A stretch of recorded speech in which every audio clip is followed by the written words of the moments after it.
Yo, what's going on, guys? Crispy Flakes here, man. For today's video, we got a video by my guy, Hoops Reference, titled Grading Every NBA Team's 2023 Offseason. So he's got two videos, one for the East, one for the West. We're going to check out both videos, man. Nice little recap, because we got about 70 days, according to my calculations, until the NBA season begins.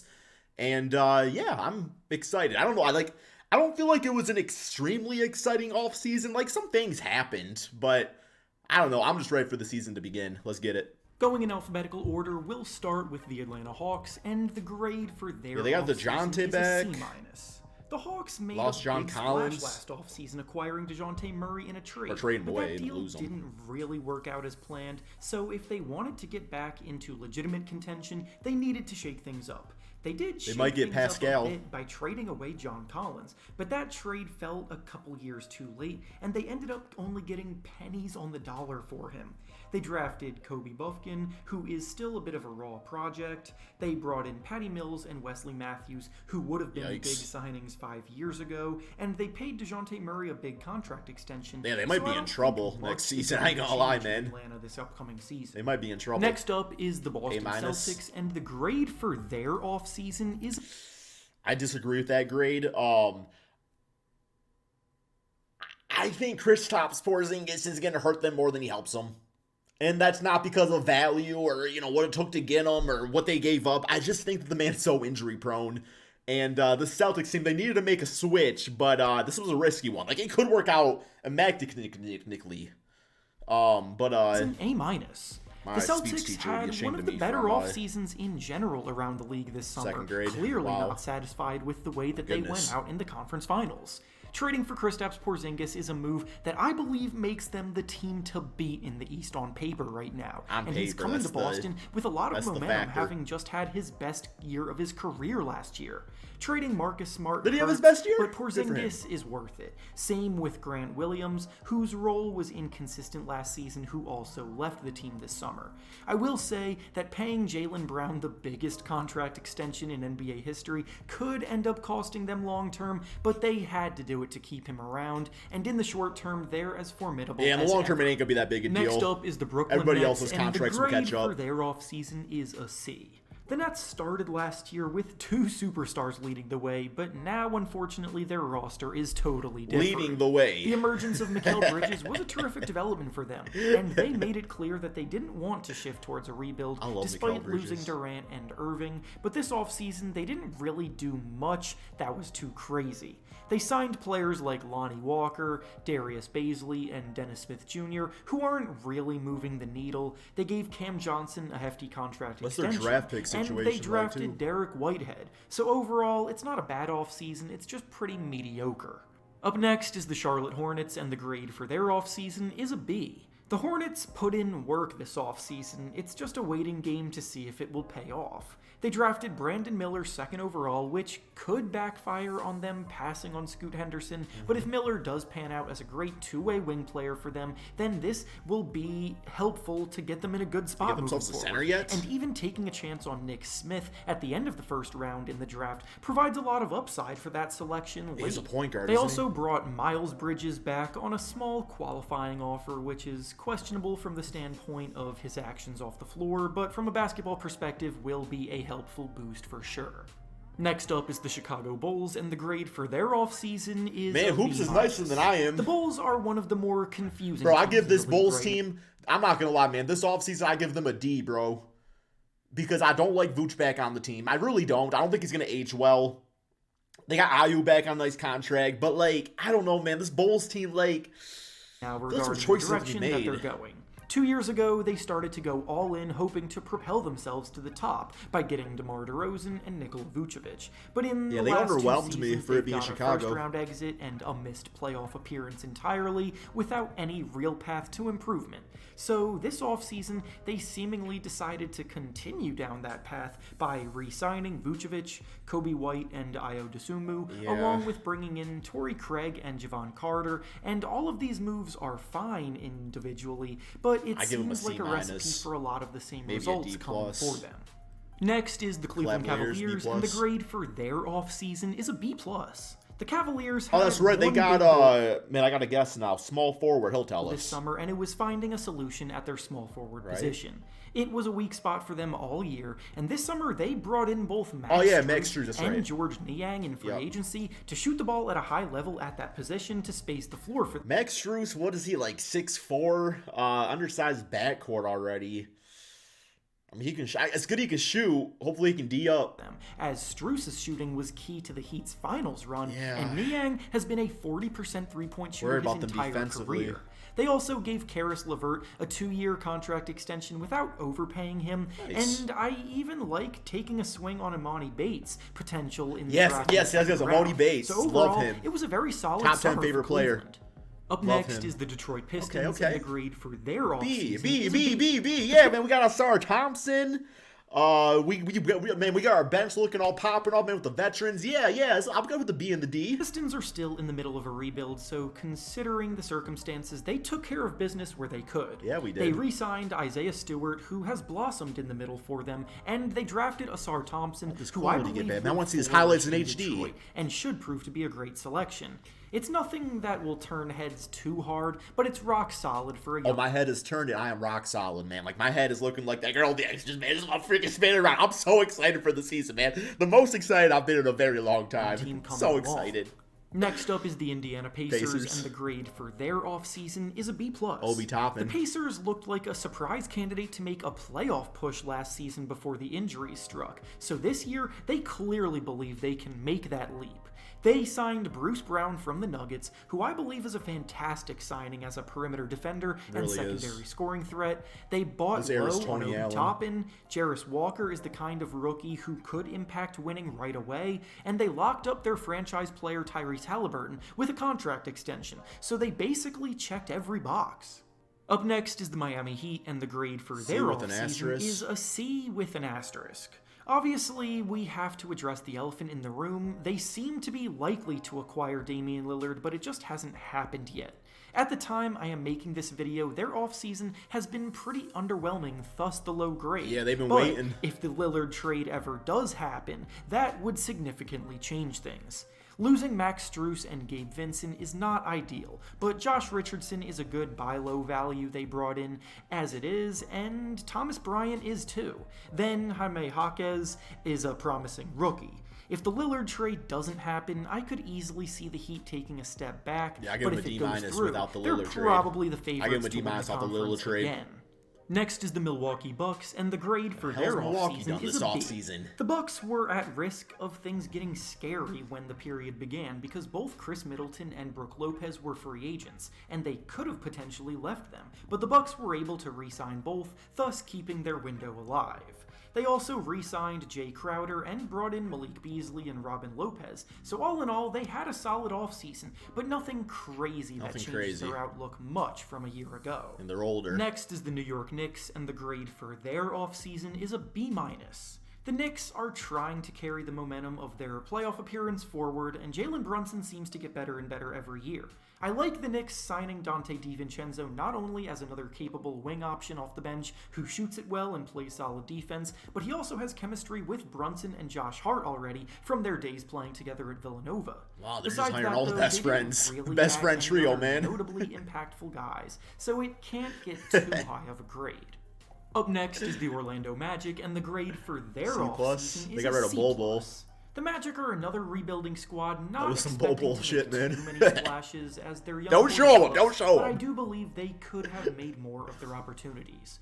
Anthony Black as the 6th pick in the draft this year should bolster their backcourt, but taking Jet Howard with their other lottery pick came off as a bit of a reach. He's a beast. They then made minuscule moves around the edges, letting Bull leave in free agency while bringing in Joe Ingles to be a veteran in their locker room.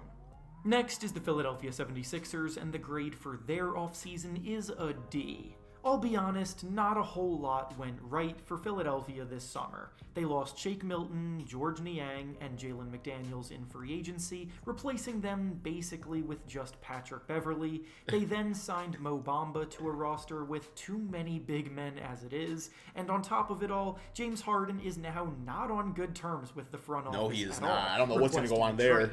Vibes are low with the squad right now after another disappointing playoff exit. I think there's going to be a 3-team trade. You're going to see James Harden get traded to the Rockets.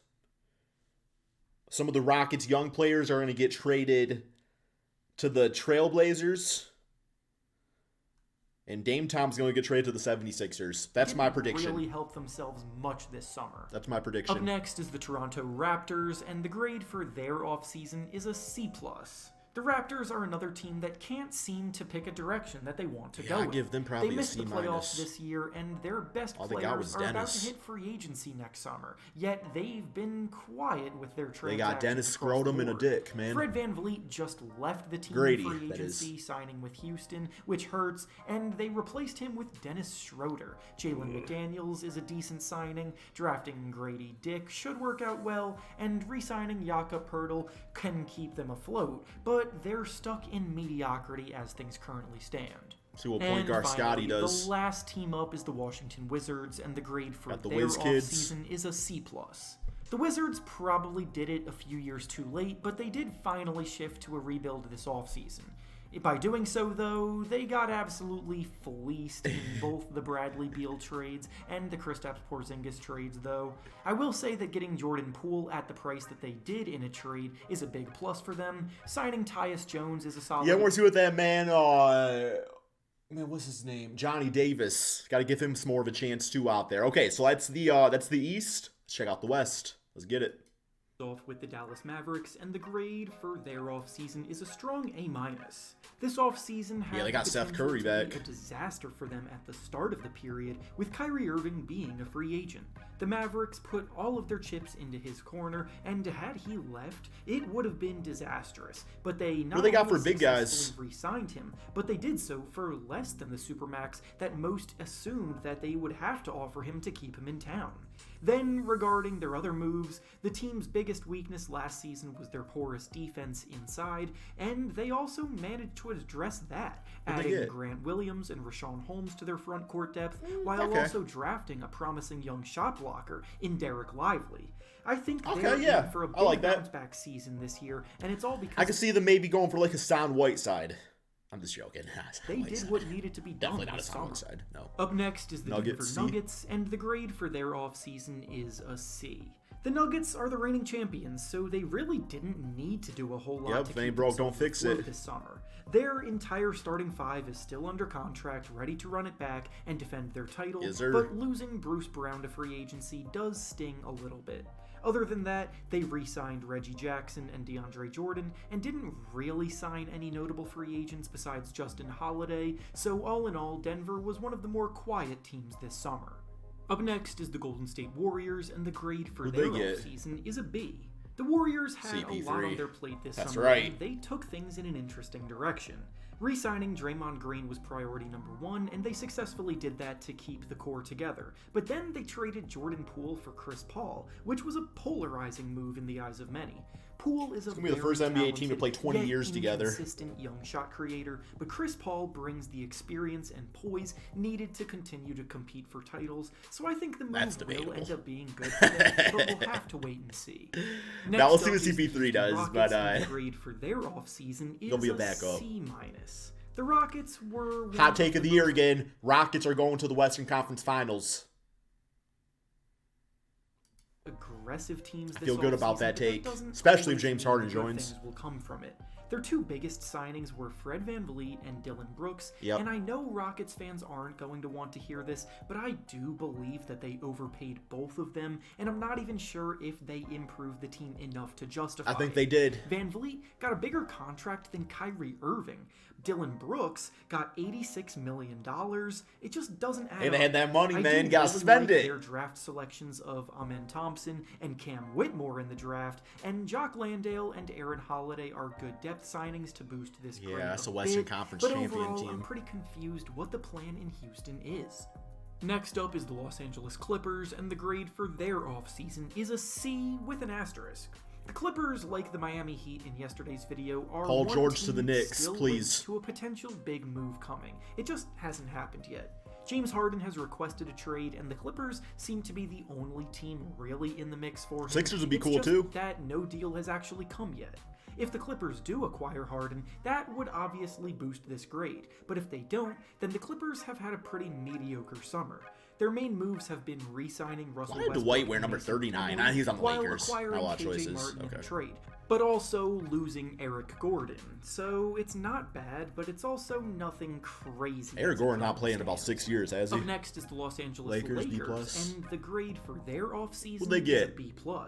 The Lakers lost a lot of players from last year's team, but they successfully re-signed the meaningful ones, including Austin Reeves, D'Angelo Russell, and Rui Hachimura, who were the 3 biggest priorities for them. I think Gabe Vincent is also a very solid signing Yeah, for it's them new Mario to Chalmers. bring more shooting to their lineup. Taurean Prince and Jackson Hayes are both decent depth pieces, and Be a Jalen solid Murray 9th seed. is a promising young scoring talent that they drafted in the first round. Cam Reddish is also someone who they brought in who is worth taking a flyer on because he's always been someone with talent and potential. He just hasn't really been able to consistently tap into it. Up next is the Memphis Grizzlies, and the grade for their Derrick offseason Rose. is another B+. Sometimes you can have a case of addition by subtraction. Wow.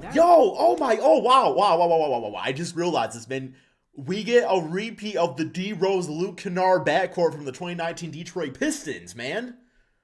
That's what the Grizzlies did. He when said they that was his let Kyle Derrick Rose Korver, man. He walk called off Luke Kennard his the Kyle bench. Korver. He I'm was excited a for that. distraction on and off the court, and his play didn't warrant that kind of behavior. So the fact that the Grizzlies then managed to replace him with someone like Marcus Smart is a huge win, as Smart is exactly the kind of leader and locker room guy that they needed, who also fits right into their defensive philosophy.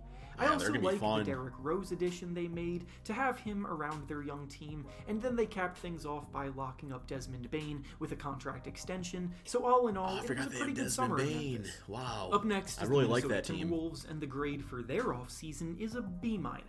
Starting with the good things, taking like the care of Anthony B-Wolves. Davis and Naz Reid with contract extensions keeps 2 of their promising young players locked up for the foreseeable future. Same with Nickeil Alexander-Walker. Besides that, though, they weren't nearly as active as many thought they would be.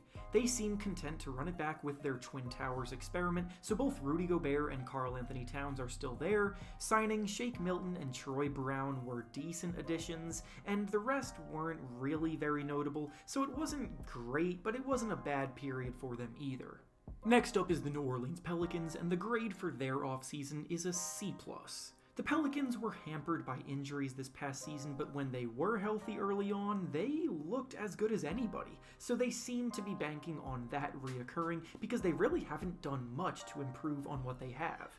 They drafted Jordan Hawkins, who helped lead UConn to the March Madness title this year. They signed Cody Zeller, and they gave defensive stalwart Herb Jones a contract extension. I love Herb Jones, but that's man. really all they have to show for their offseason Herb or work. Herb? Up next is the Oklahoma City Thunder, and the grade for their offseason is a B. I think the Thunder are in for a huge breakout this upcoming season, but it's not necessarily because of any. Y'all see J-Dub? That dude put on some muscle, they get man. Chet Holmgren healthy this year, which will be a huge That dude boost, put on but some he was muscle. drafted last year, so he doesn't factor into this grade. This summer, the team bought low on players like Ty Washington and Usman Garuba via trade. Oh, They wow, brought they got over them from the EuroLeague Rockets. MVP Vasily Micic, and they also traded for Victor Oladipo and Davis Bertans. Oh, they These got aren't the Depot kind of back? moves that jump off the page at you, but considering where the Thunder are at in their rebuild, it's a bunch of solid moves that fit their timeline. Wow. Up next is the Phoenix Suns, and the grade for their offseason is a solid A. The list of moves that the Suns made is way too long to go all the way through, so I'll give the brief synopsis. All right. They started by trading for Bradley Beal to form a big 3 of stars as talented as any team in the NBA, but when they did it, most assumed that they would have zero depth around them. They then pulled off an incredibly impressive free agency period, bringing in capable role players like Eric Gordon, Keita Bates-Diop, Drew Eubanks, Kamezi Metu, and Yuta Watanabe. Plus, they re-signed Josh Okogie, who provided stout perimeter defense for them last season with a That's all pretty cool. I'm definitely afraid of their playmaking on this team. I really am. And I'm afraid of that front court. The back court, defensive tenacity with D-Book and Bradley Beal. I'm a little nervous about it. We'll see.